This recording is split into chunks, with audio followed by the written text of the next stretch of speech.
Bhogapuram international airport ఉన్న ప్రధాని మోదీకి ఘన స్వాగతం పలికేందుకు ఏపీ ప్రభుత్వం భారీ ఏర్పాట్లు చేసింది. ధింసా నృత్యంతో ప్రధాని మోదీకి ఘన స్వాగతం పలకనుంది. దేశంలోని అతిపెద్ద ధింసా నృత్య ప్రదర్శనకు రిహార్సల్స్ జరుగుతున్నాయి. 13,000 మంది గిరిజన కళాకారులు, బాలికలు, మహిళలతో జరిగే ధింసా నృత్య ప్రదర్శనతో ప్రపంచ రికార్డు నెలకొల్పాలని ప్రభుత్వం లక్ష్యంగా పెట్టుకుంది. గిరిజనుల సాంప్రదాయ జానపద నృత్యంతో థింసాను 1,000 మందితో నిర్వహిస్తే Guinness book of world records లో నమోదు కానుంది. ఇప్పటికే థింసా నృత్య ప్రదర్శన రిహార్సల్స్ ను గిన్నిస్ బుక్ టీం పర్యవేక్షిస్తోంది.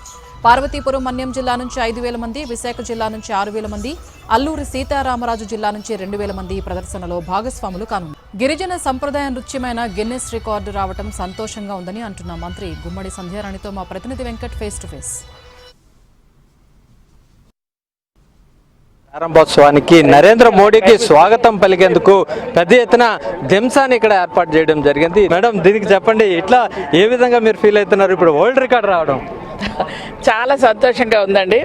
ఎందుకంటే ఈ వరల్డ్ రికార్డ్ కోసం అంటే ఇక్కడ ఉన్నటువంటి అఫీషియల్స్ కానీ మేము కానీ మా అందరికంటే 13,000 మంది మా బిడ్డలు ఎంత కష్టపడ్డారు అంటే 1 వీక్ క్రమశిక్షణతో చక్కగా నేర్చుకొని చూడండి ఎంత చక్కగా కనిపిస్తున్నారు.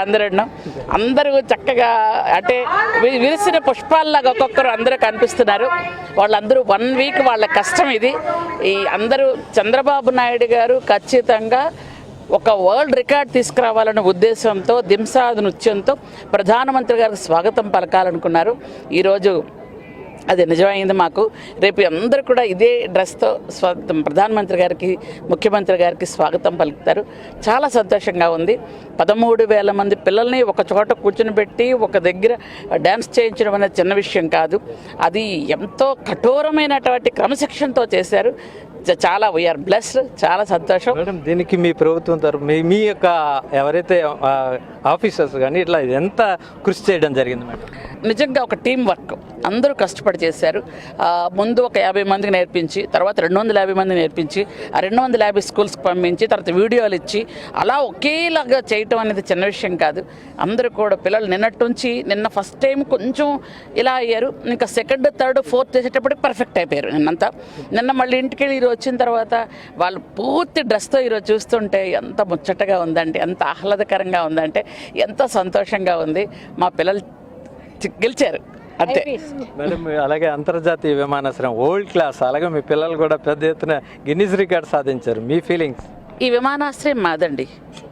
అల్లూరి సీతారామరాజు విమానాశ్రయం అంటే అల్లూరి సీతారామరాజు గారు మా ఆరాధ్య దైవం. వారి పేరు పెట్టుకున్న అంతర్జాతీయ విమానాశ్రయం మాది. కాబట్టి ఈ విమానాశ్రయంకి మేమే స్వాగతం పలకాలని మా పిల్లలు ధింసా డాన్స్ చేస్తున్నారు. ఈరోజు అంతర్జాతీయ విమానాశ్రయం అంటే ఎర్ర బస్సు కూడా రాని ప్లేస్లోకి ఎయిర్ బస్ వస్తుందండి, ఎయిర్ బస్. కాబట్టి వీఆర్ వెరీ బ్లెస్డ్.